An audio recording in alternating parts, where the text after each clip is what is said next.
The midnight visitor. इसमें दो secret agent का स्टोरी है जिसको हम लोग पढ़ेंगे। दोनों सीक्रेट एजेंट का नाम है, एक का नाम ऑसिबल और एक का नाम मैक्स। और फॉलर बोलकर एक जन है, ये एक राइटर है। So Ossible did not fit any description of a secret agent Fowler had ever read. Fowler जो राइटर है, ये आज तक जितना भी सीक्रेट एजेंट के बारे में पढ़ा है, कि जैसे जनरली सीक्रेट एजेंट के नाम से हम लोगों को क्या लगता है कि पतला होगा, फिट होगा, फिजिकली टॉल होगा, इस तरह से। लेकिन ऑसिबल ये कोई भी डिस्क्रिप्शन में फिट नहीं होता है। Following him down the musty corridor of the gloomy French hotel where Ossible had a room, Fowler felt let down. उसको लग रहा था कि हम लेट डाउन मतलब वो निराश हो गया था। उसको लग रहा था कि हम किस तरह का एजेंट को फॉलो कर रहे हैं जो इस तरह का एकदम बुरा सा रूम में रहता है। It was a small room on the 6th and top floor. एक होटल था, उसका 6th फ्लोर और उसमें टॉप फ्लोर वही था। उसके एक छोटा सा रूम में ये था agent, and scarcely a setting for a romantic adventure. Ossible was for one thing fat, very fat. ये जो एजेंट था ये बहुत मोटा था। And there was his accent. वो फ्रेंच और जर्मन बोलता था पासिबली, मतलब ऑलमोस्ट ठीक सा। He had never altogether lost the American accent he had brought to Paris from Boston 20 years ago. 20 years से ऑसिबल पेरिस में रह रहा है, लेकिन आज तक इसका एक्सेंट में अमेरिकन वाला एक्सेंट गया नहीं है। ये देखो फोटो में दिख रहा है, this is Ossible. You are disappointed, Ossible said wheezily over his shoulder. Ossible बोल रहा है कि तुम निराश हो गए हो। तुमको बोला गया था कि हम एक सीक्रेट एजेंट, एक स्पाई है, dealing in espionage and danger, espionage sorry. तो तुमको बोला गया था कि हम एक एजेंट है जो खतरा के साथ डील करते हैं, सीक्रेट इन्फॉर्मेशन रहता है, और इसी वजह से तुमको मेरे से मिलना था क्योंकि तुम एक राइटर हो, यंग एंड रोमांटिक।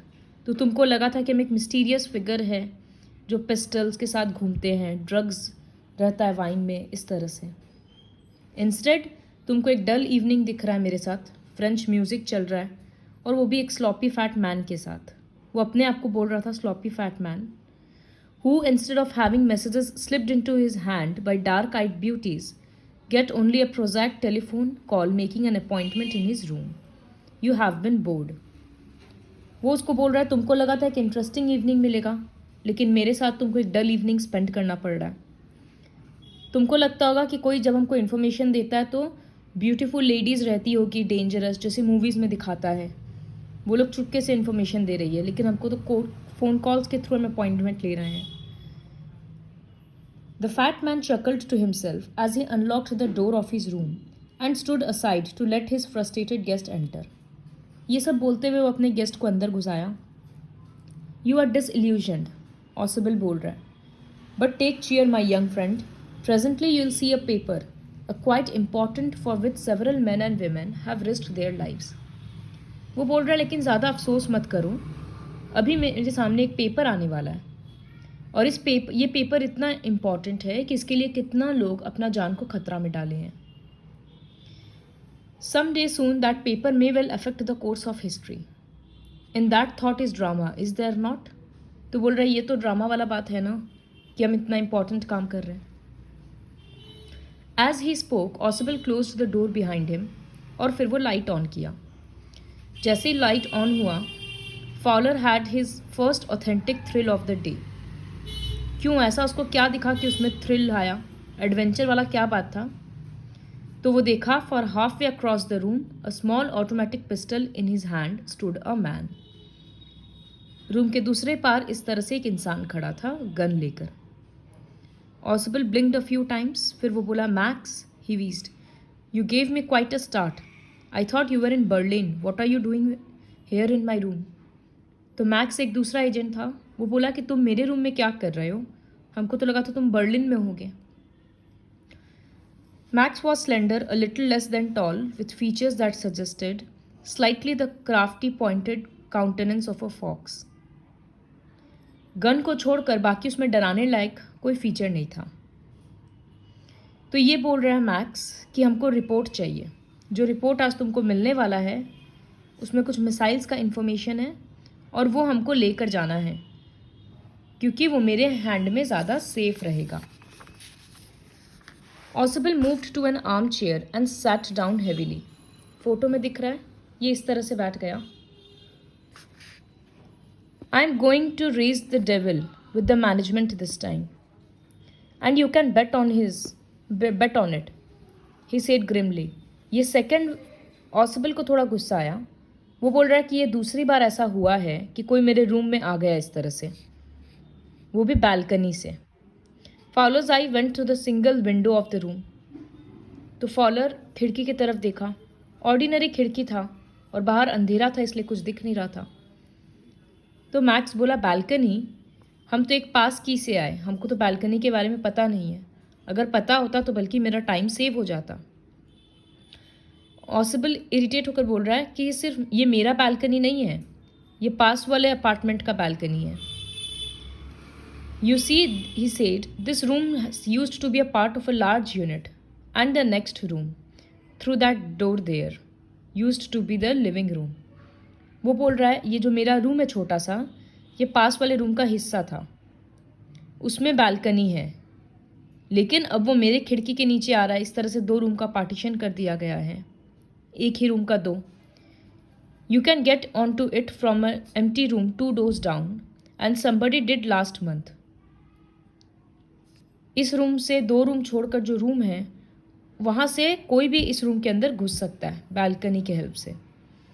हम मैनेजमेंट को कंप्लेन किए थे, वो लोग बोले थे कि बालकनी को ब्लॉक कर देंगे, लेकिन देखो अभी तक नहीं हुआ है। फिर वो बोल रहा है कि एक काम करो, बैठ जाओ क्योंकि अभी आधा घंटा वेट करना होगा।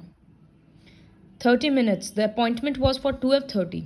I wish I knew how you learned about the report, Max. तो वो बोल रहा है अपॉइंटमेंट 12:30 का था, तो 31 मिनट्स है, अभी 30 मिनट्स नहीं है। और फिर वो मैक्स से पूछ रहा है कि तुमको रिपोर्ट के बारे में कैसे पता चला। The little spy smiled evilly and we wish we knew how your people got the report but no harm has been done. I will get it back tonight. What is that? Who is at the door? वो बोला कि और तुम मेरे से ये बात पूछ रहे हो और हमको ये पूछना है कि तुम्हारे लोगों को जानकारी कैसे मिला। तो कोई बात नहीं, ये सब बात छोड़ो, बाद में बात करेंगे। फिर अचानक से गेट पे नॉक हुआ तो ये बोला कि कौन है। Fowler jumped at the sudden knocking at the door. ऑसिबल smile करके बोला कि वो ज़रूर पुलिस होगा। हम सोचे कि अगर इतना इंपॉर्टेंट पेपर आ रहा है तो एक्स्ट्रा प्रोटेक्शन के लिए पुलिस को बुला लेते हैं, और हम उन लोगों को बोले थे कि मेरे ऊपर आकर चेक करना मेरे रूम में कि सब ठीक है या नहीं। तो मैक्स थोड़ा नर्वस हो गया। ऑसिबल बोल रहा है what will you do now max? अगर हम गेट नहीं खोलेंगे तो वो लोग ऐसे ही अंदर घुस जाएगा, क्योंकि डोर इज़ अनलॉक्ड, दरवाज़ा खुला हुआ ही है, लॉक नहीं है, और वो लोग तुरंत शूट कर देगा तुम्हारे हाथ में गन देखकर। तो max face was blank with anger और वो खिड़की की तरफ जाने लग गया। इस तरह से एक पैर उधर करके बोला कि उन लोगों को भेजो, नहीं तो हम तुमको शूट कर देंगे। The knocking at the door become louder. Mister ऑसिबल। बाहर जो था वो लोग ज़ोर ज़ोर से नॉक करने लग गया, कीपिंग हिज बॉडी ट्विस्टेड ताकि गन उसी की तरफ फेस करे। The man at the window grasped the frame with his free hand to support himself. वो खिड़की को पकड़ा एक हाथ से और पूरा खिड़की के बाहर उतरने का कोशिश किया। डोर नॉब घुमा। Swiftly Max pushed with his left hand to free himself from the sill and drop to the balcony. उसको लगा था कि खिड़की के बाहर जो बालकनी है नीचे, हम उसमें उतर जाएंगे, और जब गेट दरवाज़ा पर जो लोग हैं वो लोग चले जाएंगे तो हम वापस खिड़की के हेल्प से अंदर आ जाएंगे। तो वो खिड़की से उतरकर नीचे जंप मारा और ज़ोर से चिल्लाया। फिर दरवाज़ा खुला और वेटर अंदर घुसा बॉटल लेकर और 2 ग्लासेस लेकर। Here is the drink you ordered for when you returned. वो एक्चुअली एक वेटर था। वो बोला कि आप जो ऑर्डर किए थे ये रहा आपका ड्रिंक। वाइन का बॉटल था। वो बॉटल खोला और चला गया। White faced follower stared after him. Follower को समझ नहीं आया कि क्या हुआ। बोला था पुलिस आएगा, लेकिन ये तो वेटर निकला। तो वो डर के बोल रहा है बट द पुलिस। तो ऑसिबल बोल रहा है कि वहाँ कोई पुलिस था ही नहीं, only Henry whom I was expecting. वो वेटर का नाम था Henry. But won't that man out on the balcony. अब फाउलर पूछ रहा है कि अब वो बालकनी वाला मैन वो तो वापस आएगा। तो ऑसिबल बोल रहा है no he won't return. You see my young friend there is no balcony. तो वहाँ कोई बालकनी है ही नहीं। इसी वजह से जब मैक्स नीचे गिरा तो वो इतना ज़ोर चिल्लाया, क्योंकि एक्चुअली वो रोड पे गिरा सीधे। ऑसिबल को पहले ही पता था कि रूम में जब वो इसका गन देखा तब वो समझ गया कि इस तरह से जाने वाला नहीं है। तो वो उसको बेवकूफ़ बनाया। शुरू से स्टोरी में एक बालकनी को वो घुसा दिया कि वहाँ बालकनी है।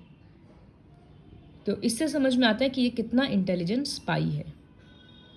This is the chapter the midnight visitor.